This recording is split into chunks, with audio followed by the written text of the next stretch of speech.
l'évolution est incroyable. Et c'est, je pense, un exemple pour beaucoup de DJ et de jet français et pour beaucoup de monde du hardcore français. Donc bravo à toi. Non, arrêtez. Moi, ça me gêne trop.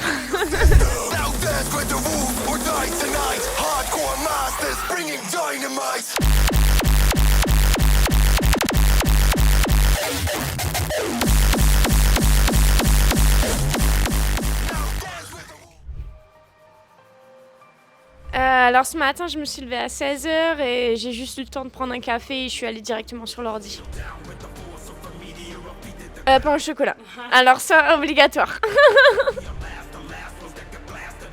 Alors en fait, c'était mon frère de cœur à l'époque, était un petit peu une racaille. Et puis mon vrai prénom c'est Thaïs. Et en fait, juste il le disait en verlan genre E-stop. Et je l'avais mis pour rigoler sur Facebook à l'époque. Mon vrai nom c'est Thaïs Morel. Et j'avais mis pour rigoler Istar Elmo. Et en fait, c'est resté et tout le monde m'a toujours appelé comme ça. Alors, j'ai commencé quand j'étais vachement plus jeune, donc vers mes 16 ans, dans les free parties. Et puis, toute première soirée que j'ai fait en teuf, c'était full hardcore. Et première fois que j'ai entendu ça, je me suis dit, je veux faire ma vie là-dedans. Dès la première fois. Voilà. Alors au tout début, moi j'étais vraiment fan de old school early, donc c'était plus Marca Cardipan, Promo, Buzzfuzz, Chosen Few, donc tout ce qui était dans les années 90-2000, vraiment avec un hardcore assez lent, assez dark, tout ce qui venait du old school, j'aimais trop. Alors je dirais avec Promo, Da Playa et Ophidian. Et tu n'as pas fait de feat encore avec eux?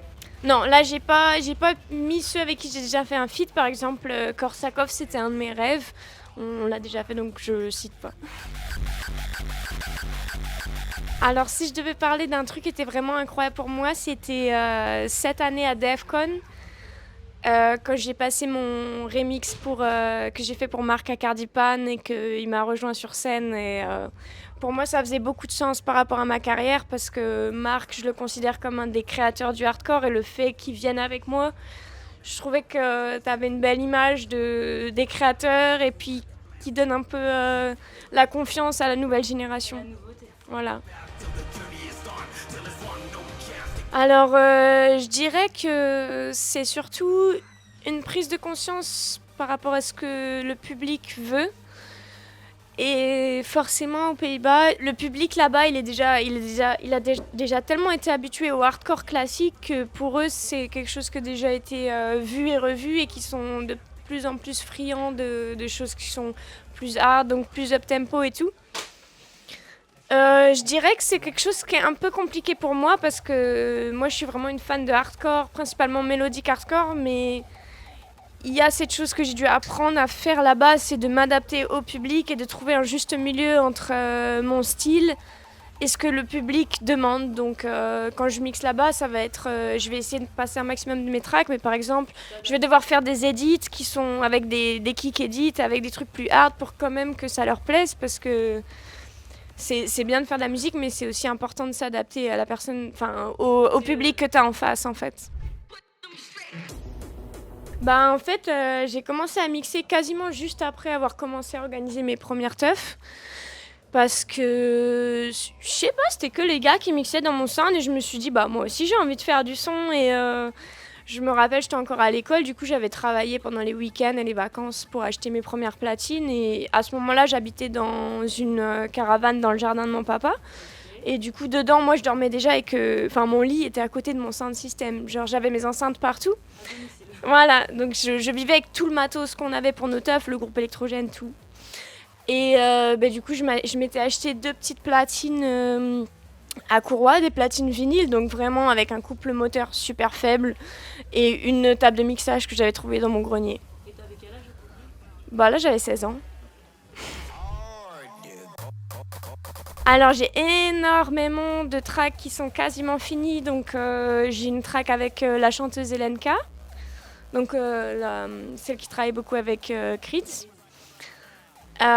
J'ai plusieurs tracks en solo avec des MC différents comme MC Robs, Ali, On va aussi faire une collab avec D-Test.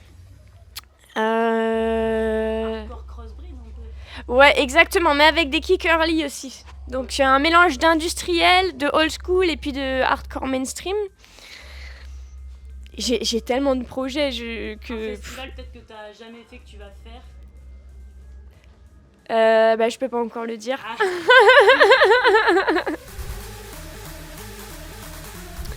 Sakira. Ouais, mais merci. Nickel. Merci à vous.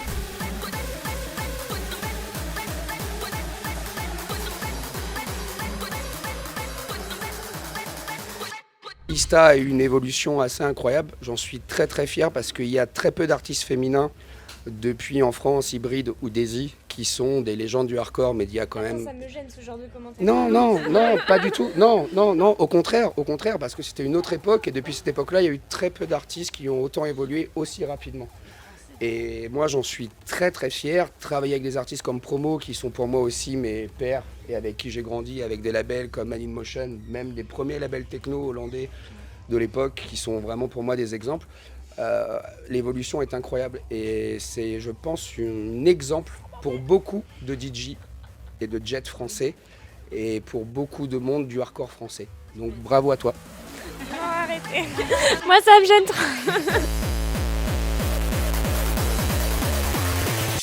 Check it out.